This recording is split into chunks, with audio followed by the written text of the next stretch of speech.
Yes, hamjambo tena kwenu nyote wandugu wapendwa, watazamaji na wasikilizaji wa Kwetu TV. Nyote kwa ujumla mnaoendelea kuwa nasi ndani ya habari zetu za kila siku na kila wakati. Tunawasalimia wale wanaotufuata wakiwa Marekani, Ulaya na Afrika. Salamu zetu ziwafikie kabisa. Na tunawatakia tena jioni njema ya siku ya leo samedi le 24 janvier 2026. Tukiwakaribisha kwa mara nyingine ndani ya habari zetu za jioni ya leo.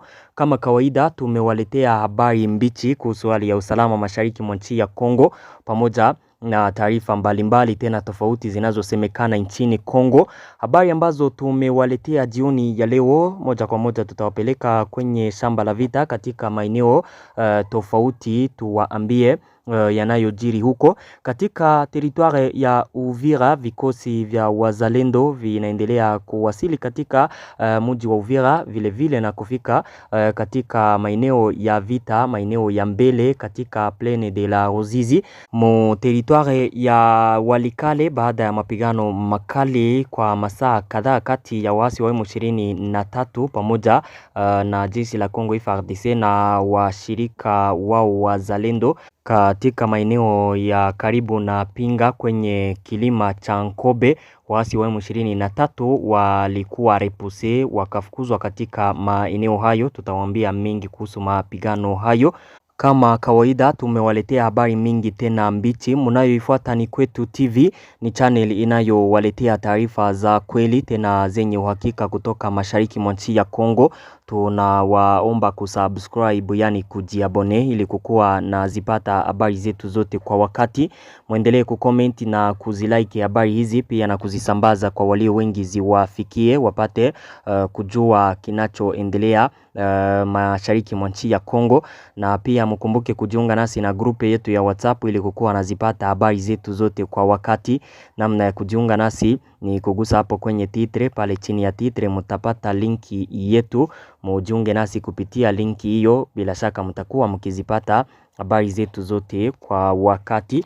Taarifa zetu mbichi za jioni ya leo tutawapeleka moja kwa moja katika teritware ya Uvira, ni katika province ya Sud Kivu, kwenye vikosi vipya vya wazalendo vyaendelea kuwasili katika mji wa Uvira tangu jana, wakati generale yule generale wa wazalendo Makanaki Kasimbira John alifika katika mji huo akiwa na mwenzake yule generale Ngomanzito wa FABB. Vikosi vingine vya wazalendo vinaendelea kuwasili katika mji huo na vile vile kuelekea kwenye shamba la vita katika maeneo tofauti ya teritware ya Uvira.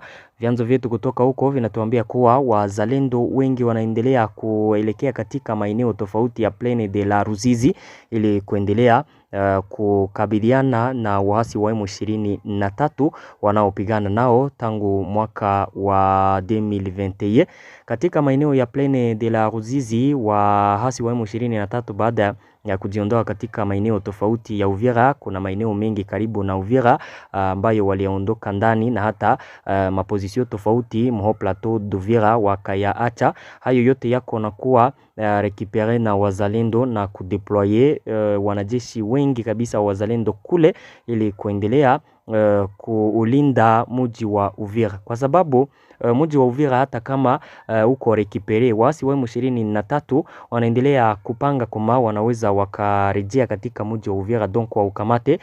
Njia walioitumikisha ni ya kuwabeba wale wa Nyamulenge wakati waliwafikishaka kule Kamanyola katika renio yao. Wa Nyamulenge hao ndipo walianza kusema kwamba wanataka warejee katika mji wa Uvira, wakiambia community internationale kuwa wazalendo wanawatesa jeshi la Burundi pamoja na FARDC, na hivyo basi ili warejee huko inabidi M23 ikamate mji wa Uvira. Hizo ni njia ambazo M23 inazitumia ili tena kutafuta koma irejee katika mji wa Uvira.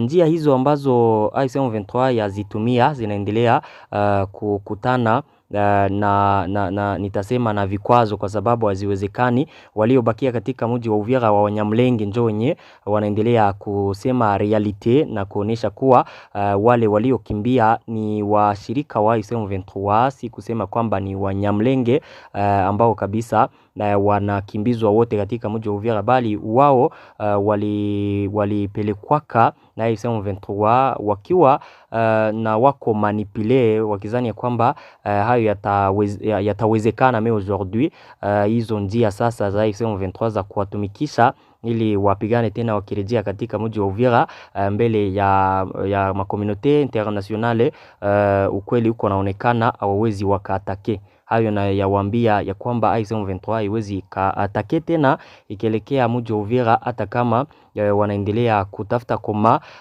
wanaweza kurejea kule. Ile njia ya kutumikisha Wanyamulenge ishaka shindikana. Nadhani kwamba mlikuwa mkipata mavideo na habari zetu kuanzia le 20 tulikuwa tukiwaambia kuhusu mambo ya Wanyamulenge. Wale waliobaki katika mji wa Uvira wanaendelea kusema realite wako bien sécurisé. Kwa hivyo wale walio kimbia wakaenda pamoja na AFC M23 wao sasa njo walijikuta muhayo maisha hatari, hivyo kurejea katika mji wa Uvira ni vigumu kwao, kwa sababu wao walikuwa kama manipule zile njia eti watarejeshwa mjini Uvira AFC M23, kwa sababu iliondokaka pale kupitia shinikizo la Marekani. Ilikuwa kuwatumikisha Wanyamulenge ili AFC M23 irejee pale kupitia kusema kwamba inawasaidia Wanyamulenge waishi katika mji wa Uvira. Wengine Wanyamulenge waliobaki katika mji wa Uvira wakaonyesha kwamba kuna tatizo, wanaishi vizuri na FARDC na wazalendo. Sasa kurejea kwa AFC M23 katika mji wa Uvira ikipigana eti itasaidia wazalendo, hayo plito Wanyamulenge, hayo hayawezekani, kwa sababu Umoja wa Mataifa unajua ukweli kuhusu Wanyamulenge. Na vikosi vipya vya wazalendo Muplene de la Ruzizi kabisa viko naingia kwa wingi ili kuendelea kusekirize bien mji wa Uvira na hata kuendelea kusonga mbele, wakikamata maeneo tofauti yatakayoachwa na wasi wa M23. AFC M23 wataendelea kuondoka katika maeneo tofauti, hata kama wanaikala Sange. Kama mnavyokumbuka, Marekani iliwaagiza kurejea mpaka Kamanyola, na pale kwenye wako sasa watarudia tu. Je sais bien que wataendelea kurudia nyuma mpaka Kamanyola, yengine yatajadiliwaka nyuma, mpaka Kamanyola njo kwenye watarudia. Wazalendo wako na deploy sasa wanajeshi wengi katika maeneo ya Plaine de la Ruzizi ili kukuwa na yarekipere maeneo yote ambayo AFC M23 itakuwa ikiyaacha. Tukiendelea na taarifa zetu, tuwapeleke katika maeneo ya Walikale. Walikale AFC M23 inapenda kusonga mbele. Hii ni siku ya 3 na AFC M23 wako nafanya vita kule maeneo ya Walikale, maaxe yanayoelekea Pinga. Mji wa Pinga unaonekana kabisa kuwa amenasi sana na AFC M23. AFC M23 inapenda isonge mbele na ikamate agglomeration kubwa kabisa ya Pinga. Mapigano yanayoendelea huko, jeshi la Kongo liko na endelea kudefendre maeneo yake kabisa. Depuis AFC M23 yanze kuatake maeneo ya Mpombi, Itea na kwingineko, walikuwa wakiwarepuse na mpaka tena leo walipigana kwa masaa kadhaa walikuwa repuse. Mapigano ya siku ya leo yaliripotiwa katika kilima cha Nkobe ndani ya maeneo ya Walikale. Positions mingi za FARDC ziko na kuwa cible par AFC M23 ili wasonge mbele. Kulingana na katibu tawala wa kundi la Kisimba, wasi wanafanya majaribio ya mara kwa mara kuingia katika mji wa Pinga, hadi sasa bila mafanikio. Lavi Changwi anaripoti kwamba jana jioni waasi walijaribu kuzipita ngome za FARDC na wajitolea wao wazalendo katika kilima cha Nkobe bila kufanikiwa. Kilima hiki ni cha kimkakati kinachoangalia kijiji cha Mutsanga. Pale walipigana hatari mpaka asubuhi ya leo, tena wakarejea kupigana baada ya masaa masita na wako movita hapo. Waasi wa M23 wakafukuzwa katika eneo hiyo. Hata hivyo, washambuliaji walipata mwitikio mkubwa kutoka kwa vikosi vya utiifu donko wazalendo pamoja na FARDC. Waasi walipigwa na kusukumwa nyuma kuelekea katika eneo ya Buhaya, eneo ambayo iko karibu na Peti pale mu mapozisio yao katika eneo la Banakindi, eneo ya Mpeti ambayo inachukuliwa kuwa ngome yao kuu katika maeneo karibu na Pinga. Na kama ukumbusho, mapigano yalikuwa yakiripotiwa tangu juzi katika maeneo hayo. AFC M23 inajaribu kabisa kusonga mbele katika maeneo hayo bila mafanikio. FARDC wanaendelea kuwarepuse AFC M23 inaonekana kabisa kuwa na mpango wa kusonga mbele katika maeneo hayo. Utulivu kwa sasa unaonekana katika maeneo hayo katika kilima cha Nkobe, ambacho mpaka kwa sasa kiko mikono ya FARDC na washirika wao wazalendo, kwa sababu waasi hao walikuwa repuse, wakapigwa, wakarudishwa katika maeneo ya Buhaya huko Mpeti. Katika teritware ya Walikale utulivu ulionekana katika eneo ya Buleusa kwenye ndege za kivita za FARDC tena zilipiga mapozisio za AFC M23. Kwa wale ambao walizifuata habari zetu za mchana wa leo, tuliwaambia kuhusu frappe hizo za drone kwa mapozisio ya AFC M23 katika eneo ya Buleusa. Vyanzo vyetu kutoka hapo vinatuambia kwamba kwa sasa utulivu unaonekana hapo baada ya bombardement hizo kubwa zilizofanywa na ndege za kijeshi za FARDC drone. Wakaaji kutoka hapo wanasema kwamba wako sawa kabisa, wasiwasi ambayo walikuwa nayo isha hata kama utulivu unaonekana. Wanaendelea kuwa na matatizo ya kwamba AFC M23 nayo inaweza tena kuatake jeshi la Kongo katika maeneo karibu na hapo. Wanasema kwamba waasi wa M23 baada ya kupigwa hapo walionekana kujiorganize upya na kurejea katika mapozisio tofauti katika eneo hizo.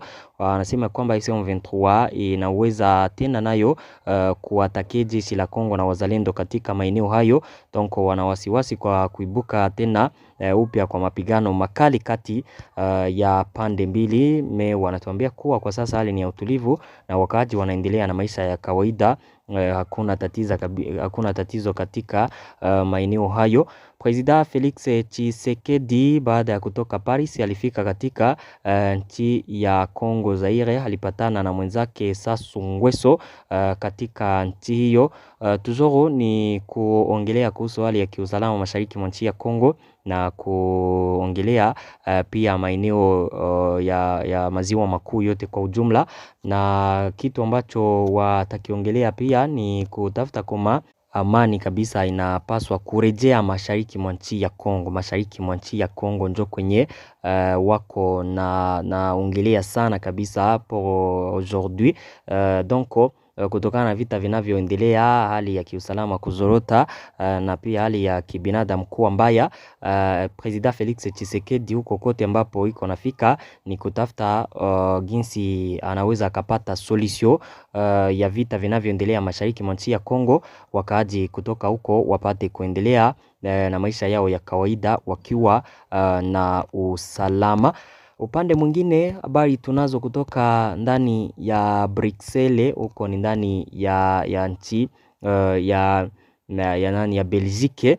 Opoza Claude Luboya pamoja na Seti Kikuni siku ya jana jioni, wakati walikuwa katika restaurant publique wakiwa wako na kula kama kawaida. Kuna watu walio waatake kwa sababu ilikuwa mo publique, hawakuwapiga walianza walianza kabisa kuwaderanger, kuambia vibaya na hata kuwaambia maneno ambayo kabisa ni ya kuwashtua, wakiwaambia wao kabisa wako mhatari. Na hao waopoza wakati hali ilikuwa imerejea kwa ya utulivu na watu hao wameondoka, walisema kwamba watu hao ambao waliwaatake wakati walikuwa na wako na kula jioni ya jana ni watu ambao walitumwa ama wa karibu na President Felix Tshisekedi. Wanasema hayo wakiafirmea kwamba wao wanaendelea kuwindwa na kunyanyaswa hapa na pale na gouvernement ya Kongo. Donc waopoza wote wa Kongo, gouvernement ya ya sasa ya Kongo inawanyanyasa na kutaka kabisa kuwaogopesha hapa na pale. Wanasema kwamba ni watu wa karibu na President Felix Tshisekedi ambao walifanya hayo. Wanalani vikali vitendo hivyo vya kuwatia oga katika maeneo hayo ambayo wako ndani. Wanasema kwamba ni kukiuka hali za kibinadamu, na wanasema kwamba vitendo kama na hivyo gouvernement ya Kongo inapaswa kuvisimamisha, wa upoza wasinyanyasike. Donc watu wote ambao wasikilizani na gouvernement sasa ya Kongo wasinyanyasike kwa sababu nao ni Wakongomani. Asante ndugu zangu, hizo ndizo habari ambazo nilikuwa nimewaletea jioni ya leo. Na washukuru sana kwa kuwa mnaendelea kuzipata taarifa, kuzifuata habari zetu za kila siku na kila wakati. Tupatane katika taarifa zifuatazo za asubuhi ya kesho. Asante, merci beaucoup.